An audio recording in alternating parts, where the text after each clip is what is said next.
Hello everybody, welcome back to another video. I'm hoping you guys are all having a fantastic day. So in today's video, we will be talking about a pattern that is going to cause some concern, some issues, and it's going to be coming in the next half a week to a week and could be kind of in place for a very long time. I will get into the details of that and why it's a very well-reasoned title for what's to come. Before we do, I want to quickly mention, if you guys like this channel, if you're a first viewer, hello and welcome. If you could check out the video, if you like this channel, like the videos on this channel, consider subscribing. If you're a returning viewer, liking the video always helps out, or if you're an older or new viewer, liking the video helps out. And if you have any comments or concerns, leave them down below. I answer pretty much every single comment. So let's get into this. And I do want to say that yes, I have seen worse patterns than this, and there have been many worse patterns than this, including, giant heat waves, massive snowstorms, huge floods. Yes, even bigger droughts than what we have going on right now. But that doesn't undermine the severity of what we have going on right now, and that's why I want to talk about it. Okay, so with that out of the way, let's get into this. Notice, this is 2 weeks of drought. This was last week of drought across the United States, and this was this week. Now, you may be wondering, okay, look at this. There's not that big of a change. We have many locations staying even improving in drought, and in other areas a bit worsening across Minnesota. The unfortunate thing is that for the next 2 weeks, if you look across the northern Midwest and the Midwest, the rains, they've pretty much wrapped up.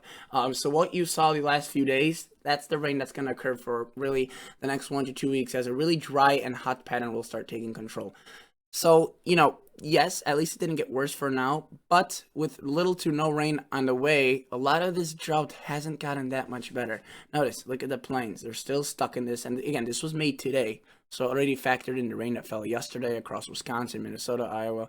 Notice, it's still pretty bad, and obviously it will get worse. That's just simply put. How bad it will get?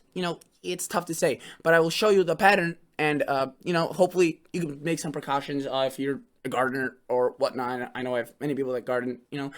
Maybe put down some mulch, save some water that has fallen today, because it's gonna be a drier pattern and it could actually stick around for quite a while. Now again, that it isn't applicable to the whole United States. Further south, notice it's very cool, it's very wet, it's none of that's a concern. But I do want to take a look at 8 to 14 day outlook, right? This is valid from July 23rd through the 29th.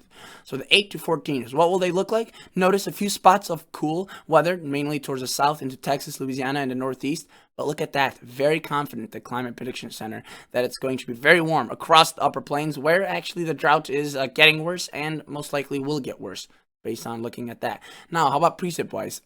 Wetter across the southwest and the Texas area, which again is very good for the drought that is very, very bad across the southwest, but most likely won't completely get rid of it, but it will help. But notice, everywhere else, even the east, finally drying out, and the northern and northwest and upper plains continued dry weather. So you can only expect that drought to get worse. Now this is 8 to 14. How about the 6 to 10 day? This is a bit less further out, July 21st through the 25th. Much of the same. They have higher confidence in the cool weather because it's less further out, so they know it's going to be occurring. But notice, it's across very similar areas. And the heat across upper plains, the Midwest, getting worse. Again, the food basket of the country.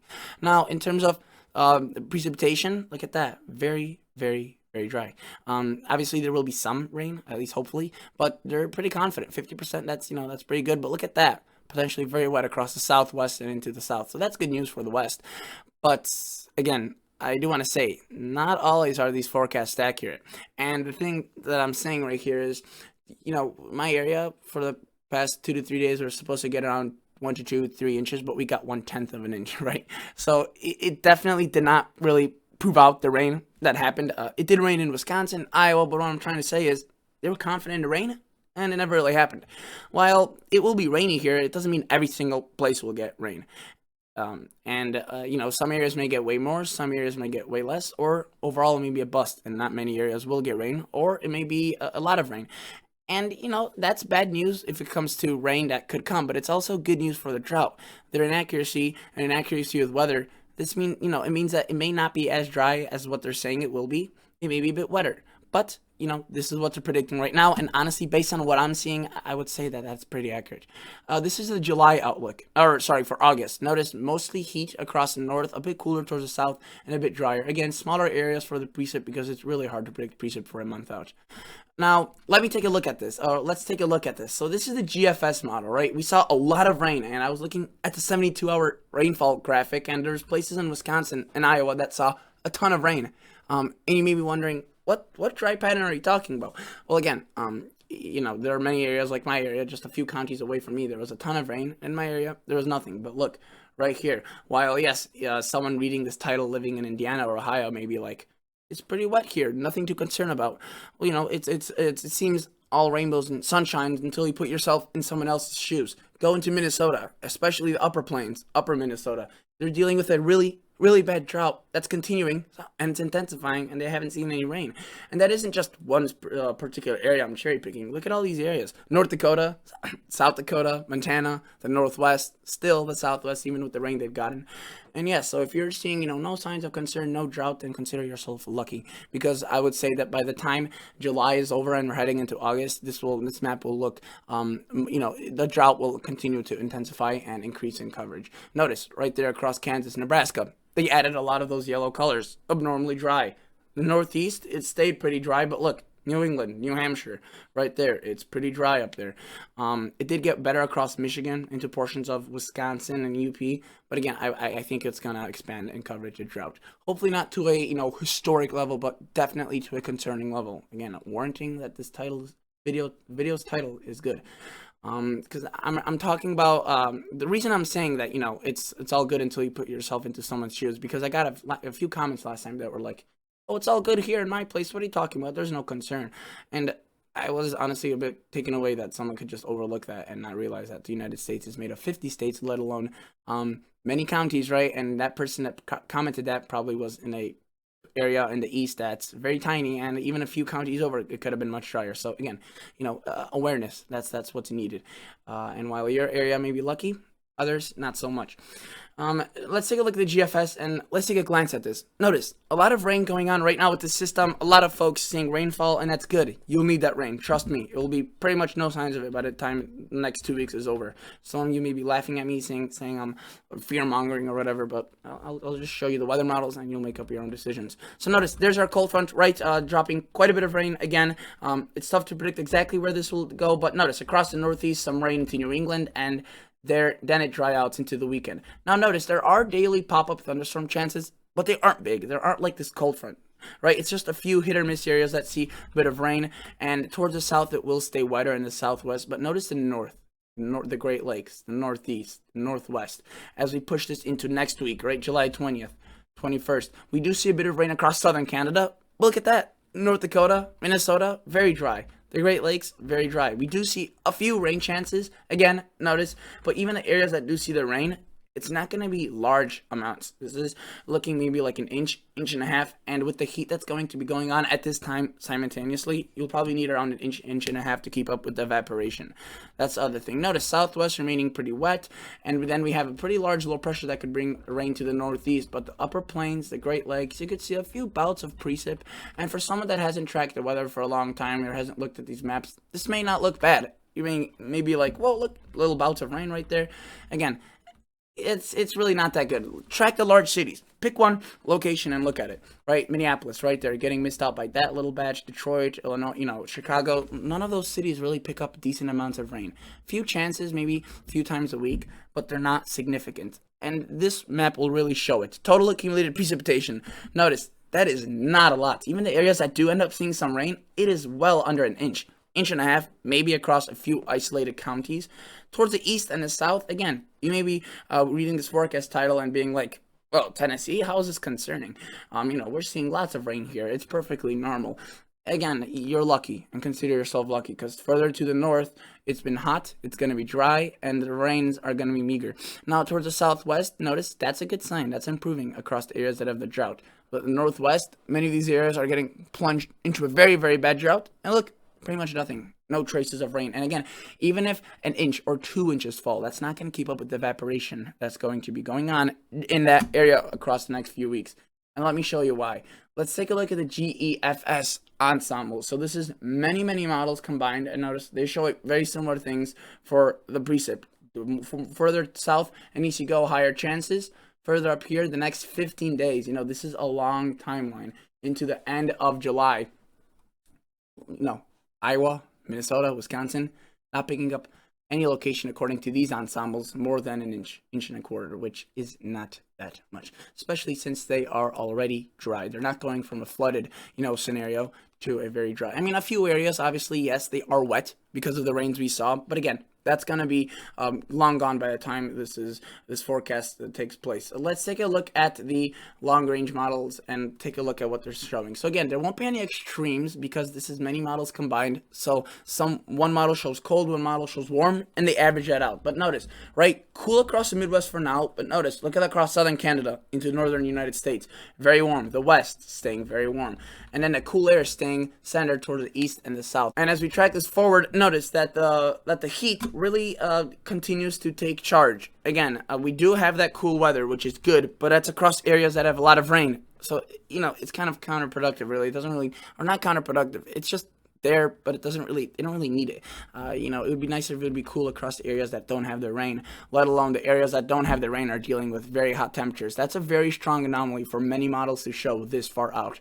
And notice the trend as we push this forward. The cool air starts losing its battle and it starts stretching. Look at that. The days and the nights are going to be, the nights especially are going to be warm. The days maybe a bit cooler. You could see a few batches where the cloud cover is a bit of cooler temperatures. But again, look at that. Very warm, and it continues as I push this forward. Even the days start becoming very, very, very warm. And look at that. I mean, most of the West at this point is covered in quite a good amount of heat. I do want to show you what the GFS shows in particular. This model, look at that right there. I'll show you the readings in just a second. Look at this. So there's our cool weather straddling across the east and the south. Everywhere else starts to warm up. Notice the north, where the drought is the worst, it really starts tightening its grip. And as we push this into next week, cool air shifts further to the south. And look, Minnesota, North Dakota, South Dakota, the Northwest, continued heat. The cool air is there, but it's not cold. It's just there, keeping it a few degrees below average. We then see that large system across the Northeast that does bring a bit below average temperatures. But that heat right there is still stationary across the upper plains and into the Northwest. And look, as this pushes out into the future, the cool loses its cool, if you will, and it turns very, very warm. Look at that. Some of those anomalies, very, very starking, very, very high, 16 to 20 degrees Celsius. This isn't Fahrenheit, this is Celsius.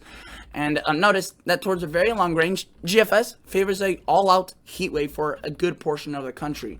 And I want to show you some of these readings that the GFS is putting out. Look at this. This is what the thermometer would read. Look at those temperatures, 110, 109. That is very, very hot. Not unheard of, I would say, for the upper plains, but definitely hot. And with dry conditions and with very little rain additionally to come, it's going to get worse. And look at the even areas that aren't going to be dealing with the worst. It's still hot and humid, 80, 89. I wouldn't even say humid though, because there's no really rain around. The Northwest, again, look at that, dealing with 90s, 100s. Southwest actually being a bit cooler than the upper plains. And I could take you back to around, right now and just track these temperatures to you. So you can see right now it's still bearable. There are going to be some hundreds in Montana, but then 70s, 60s, right, towards the south, which you can see is very pleasant. But look at that. That just keeps growing. And I want to say, wildfires, they're going to be a massive danger. They have been already annoying this year. It's only going to get worse. And that's not a aggressive statement. That's usually, peak wildfire season is only during the late summer, July and August. And with such temperatures being agreed upon by many models, especially in areas that are highly wooded, like Montana and Wyoming and Colorado, that's going to happen, unfortunately. The plains, there aren't many areas that are dealing with there aren't many areas that are super forested, but there could be still brush fires that are rather large across the parched areas. But notice, 90s, 80s, that's still very, very hot for the West, and there's probably going to be significant fires. And I do want to say it's also in Canada that the heat's going on, and that's actually where arguably the worst of the wildfires have been. But look at those anomalies right there. Could be a very, very hot second half of July compared to the first one. And yeah, look at that, 104, 90. That's definitely wildfire season, especially with, again, the amount of precip that could fall with this.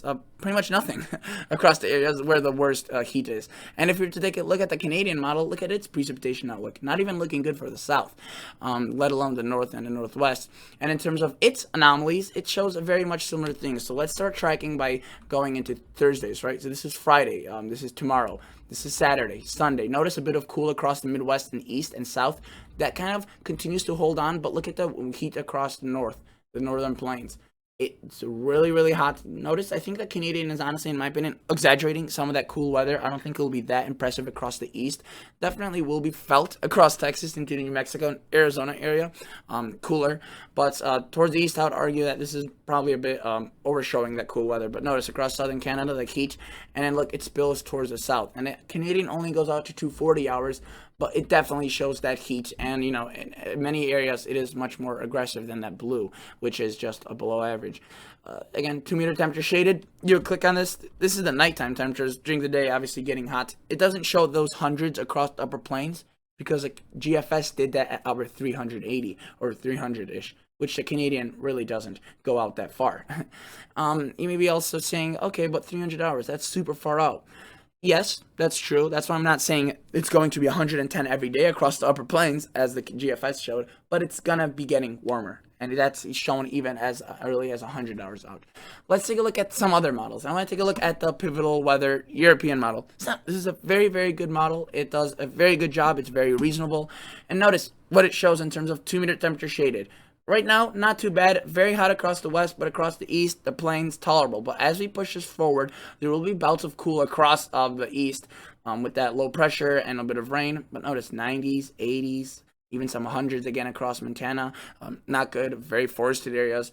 And look at that. Monday, according to the European, widespread hundreds across the northwest and even on the upper plains. 80s, getting warm even further towards the east, maybe just not the northeast itself. Notice as he pushes into Tuesday, Wednesday. I mean, look at that. That is hot, regardless of how you put it, across much of the country. And then Thursday, Friday, right there, even more heat. Notice 80s, 90s, so still tolerable. Maybe not up here, right? Hundreds, 90s. That is very, very hot, but it's definitely warmer than what we've been seeing. And as he pushes further and further, notice what the European puts. Again, a very reasonable model. Many people say it's a favorite, and it shows it agrees with the GFS. And it too only goes out to 240 hours, not 380, which again I would assume only gets worse as what the Canadian or as what the GFS shows. And notice, yeah, I mean, very, very warm temperatures, and you may be wondering, okay, well, what does it show in terms of its total accumulated precipitation? Well, you could see obviously that rain system today across the south delivering some rain, but once that passes through, a little bit of chances of some rain across the northern plains, really just not that much. And even in areas that it did rain in the past few days, that's really going to evaporate quite a bit. They're estimating that potentially, you know, the evaporation could be at around 1 inch to 1.5 inches per week across portions of the Wisconsin, Minnesota, the upper Midwest area, and especially the upper plains. So, you know, even if you got 2 inches, that there'll be little signs of it left in 2 weeks. And if you got nothing, no rain, yeah, no, it's just going to get worse, straight put, straight out. And notice that across the west, southwest, there will be areas that do pick up that rain. So that's really the only good news of the forecast, that some areas will be getting better in terms of the drought. But otherwise, you know, pretty bad across the northern plains, the Midwest, the Great Lakes, and even in my area. That seems out of the drought, you know, not that bad into northern Illinois. We haven't gotten that much rain here from the past several rain systems, and I know that it will get much worse as it's already dry. I put my finger 2-3 inches into the soil. It's dry, and again, with little to no rain expected in the future, it's only going to get worse. That's not a statement that's supposed to be a kind of an alarming, devastating future, fear monger. Again, it's just what's going to happen in the next 2 to 3 weeks. It's something we'll have to prepare for, something to deal with. Is it going to end the world? No. Is it going to be historic? Maybe, if, we see those hundreds across the plains for now. I wouldn't say such a claim, but it's definitely a concerning pattern. So yeah, that's basically it for today's video, guys. Thank you for watching. Stay safe. Enjoy your rain if you are living across the south and east and in areas that are more lucky to have that precipitation. And in areas where you're not, prayers are with you for that rain, and hopefully things get better. For now, that is basically it. That's all I wanted to talk about, and thank you. I'll catch you all on the next episode. See ya.